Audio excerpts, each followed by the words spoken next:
আজকে এমন একটা গ্রাম নিয়ে আলোচনা করব যে গ্রামে সুখ নেই, শিক্ষা আছে, যে গ্রামে শান্তি নেই, টাকা পয়সা আছে, বড় বড় দালান আছে, পাকা রাস্তাঘাট আছে, গাড়ি ঘোড়া আছে, সব কিছু আছে, কিন্তু সুখ নেই। সুখ নেই মানে শান্তি নেই। দীর্ঘদিন ধরে এই সমস্যাটার সম্মুখীন গ্রামের মানুষ। একসময় গ্রামের কিছু গণ্যমান্য মানুষ সিদ্ধান্ত নিল আশেপাশের কোন গ্রামে সুখ আছে তারা সেই গ্রামটাকে খুঁজে বের করবে। খুঁজে বের করে ওই গ্রামের যে মুরব্বীরা আছে তাদের সাথে কথা বলবে, তাদের গ্রাম কিভাবে সুখী আর তাদের গ্রামটা কেন সুখী না। যেমন কথা তেমন কাজ। তারা কয়েকজন মিলে বের হয়ে গেল। খুঁজতে খুঁজতে খুঁজতে খুঁজতে কয়েকদিন খোঁজার পর তারা এমন একটা গ্রামের সন্ধান পেল যে গ্রামে সুখ আর সুখ। ওই গ্রামটা খুব বেশি উন্নত না, রাস্তাঘাট খুব বেশি পাকা না, শিক্ষা দীক্ষা আছে মোটামুটি, তবে এই গ্রামটা অনেক সুখ। তখন ওই গ্রামের কিছু মুরব্বীকে খুঁজে বের করে তারা ওই মুরব্বীদের সাথে তাদের গ্রামের সব কিছু খুলে বলল। খুলে বলার পরে ওই গ্রামের মুরব্বীগুলো বলল, আচ্ছা ঠিক আছে, এমুক দিন আমি আপনাদের গ্রামে যাব, তবে আপনারা আমাদের জন্য 200টা বেলুন রেডি করে রাখবেন, আর 100 জন সমবয়সী ছেলে মেয়ে রেডি করে রাখবেন। তখন তারা বলল 100 জন ছেলে মেয়ে কীভাবে সম্ভব? তখন তারা বলল, আচ্ছা ঠিক আছে, আপনাদের গ্রামে কোনো স্কুল আছে না?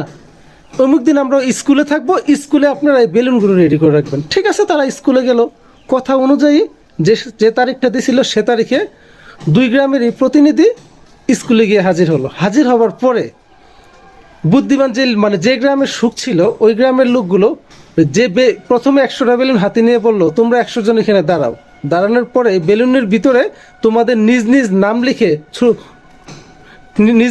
লিখে বেলুনের ভিতরে রাখো। পরবর্তীতে বেলুনগুলোকে এলোমেলো করে ছড়িয়ে দাও রুমের ভিতর। ছড়িয়ে দিল। ছড়িয়ে দেওয়ার পরে মুরব্বী বললো, ঠিক আছে, এবার তোমাদের নিজ নিজ নাম অনুযায়ী বেলুন খুঁজে বের করো। 100টা বেলুন বাতাসে উড়ে।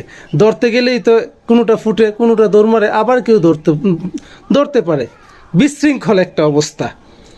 অনেকক্ষণ সময়ের পরে কেউ নিজ নিজ বেলুন নিতে পারছে, অনেকে ফুটো করে ফেলছে, অনেকে নিতে পারে নাই, এলোমেলো হয়ে গেছে সব কিছু। তখন মুরব্বীগুলা বলল, ঠিক আছে, এবার তোমরা এদিকে আসো।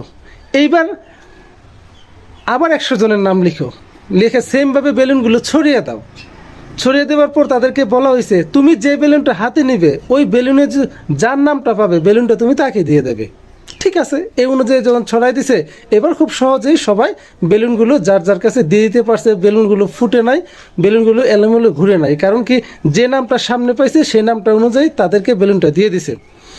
এখন বিষয়টা হচ্ছে কি ভাই, আমরা যে সুখ খুঁজি, এইভাবে যদি নিজেদের সুখটাই নিজেরা খুঁজতে যাই, আমরা কখনোই সুখী হতে পারবো না।